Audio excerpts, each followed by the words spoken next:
A young woman left her home and disappeared without a trace. Days later, the police became involved and managed to uncover several alarming clues while identifying multiple suspects. Despite this, detectives couldn't solve the mystery until they stumbled upon an unusual piece of evidence that changed the course of the investigation and shed light on what truly happened to her. Guys, before we start, please subscribe and like this video if you want to see more content. It really helps us grow. Misty Morse was born on April 10, 1978 in Springfield. Later, her family moved to a small town called Yahaba Beach in Florida. After the move, her parents divorced and Misty stayed with her mother but continued to see her father regularly.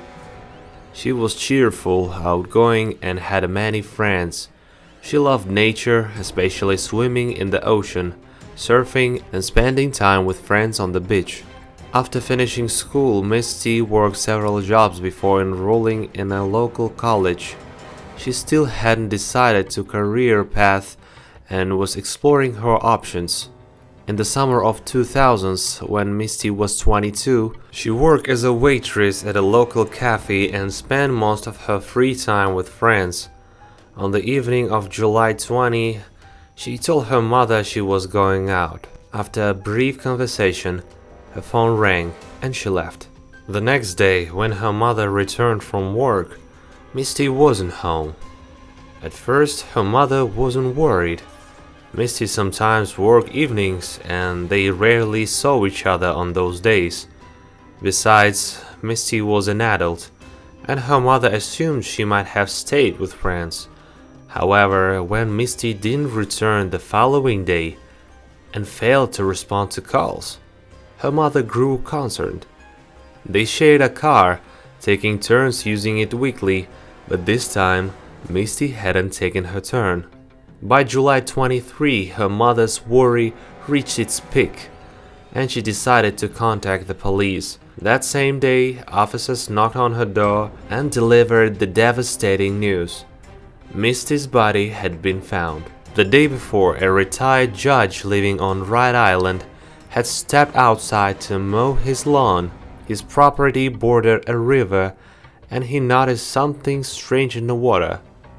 At first, he thought it was a large animal carcass, but as he approached, the smell of decomposition confirmed his fears.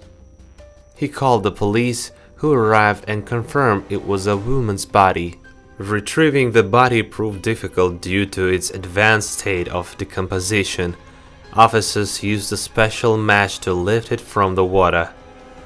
It was immediately clear this was a homicide.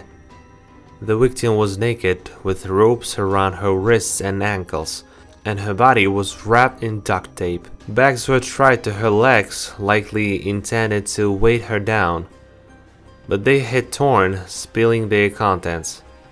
Additionally, rubber cords, the kind used to secure window screens, were fastened around her. All these items were sent to the lab for analysis while medical examiners began their work. Determining the exact cause of death was nearly impossible. There were no stab or gunshot wounds, and the decomposition obscured less obvious injuries. The likely causes were either strangulation or drowning. The victim had been in the water for several days and was probably still alive when dumped there. No DNA traces were found on the body, so investigators focused on identifying the victim. This proved challenging, but fingerprint analysis eventually revealed it was Misty Morse. The ropes, duct tape, and bags yielded no useful clues, except for a few short, dark hairs stuck to the tape. These hairs didn't belong to the victim and were sent for further analysis. After identifying Misty, detectives spoke to her mother, who said she last saw her daughter on the evening of July 20, 3 days before the body was found. Her mother also mentioned that Misty had received a brief phone call before leaving, as if someone had picked her up. Misty hadn't told her mother who she was meeting, complicating the search of suspects. Police requested call records, but in those days, couriers couldn't provide detailed caller information. All they learned was that Misty had received 2 calls that evening, one lasting a few minutes and another, shorter, one shortly after. Searching Misty's room, detectives found her purse with all her belongings except her driver's license and phone. This suggested she hadn't planned to be gone long, but something had gone wrong. Experts examining the ropes and duct tape made intriguing discoveries. The ropes were of a type commonly used on boats and tied with knots taut in the Marines and Coast Guard. The duct tape was also specialized, designed for temporary board repairs. This led detectives to suspect Misty's killer had nautical experience, possibly military service. With no other leads, police turned to Misty's personal life. Her mother revealed that Misty had recently been seeing a man named Teddy, a relative of a co-worker. Their relationship was casual, but Teddy had a substantial criminal record, including assault and theft. During questioning, Teddy seemed genuinely upset by Misty's death and cooperated fully, providing a DNA sample and allowing a search of his home. Nothing incriminating was found, and he had no military background or access to a boat, so detectives moved on. Relatives mentioned another man, Bobby, whom Misty had gone on a single date with. Though seemingly an unlikely suspect, one detail stood out. After the date, Bobby became obsessive, calling Misty repeatedly despite her disinterest. She had even told friends he was stalking her. Police visited Bobby and noticed a boat on his property, heightening their suspicions. During questioning, Bobby admitted he'd called Misty daily until July 23. When he learned of her death, he seemed remorseful but then did something unexpected. He handed detectives Misty's driver's license, claiming she'd left it with him on their date weeks earlier. This story seemed dubious. Why would Misty not notice her missing license for weeks?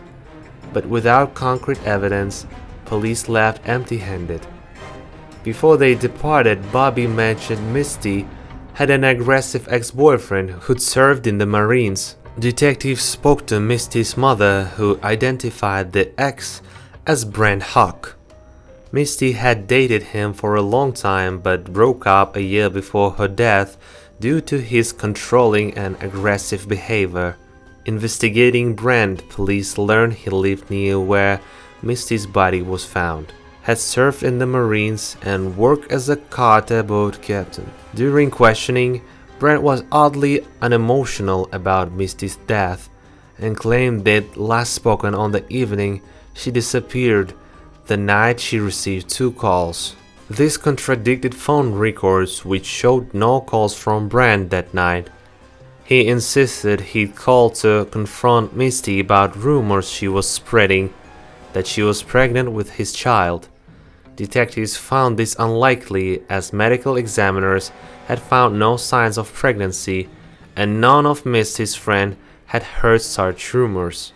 Police searched Brent's home and found damning evidence. Bags from the same store as those tied to Misty's legs, with matching manufacturing codes.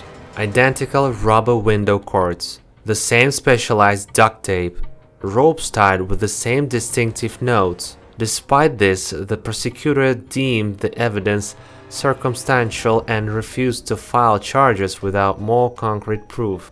Then came a breakthrough. The dog hairs on the tape were animal fur, likely from a dog. Brent owned a black German Shepherd Rottweiler mix, a gift from Misty during their relationship. In 2000s, dog DNA testing was rare, but by 2002, advances allowed a lab to confirm the fur matched Brent's dog. With this, prosecutors finally filed charges. On October 23 by 2002, Brent was arrested.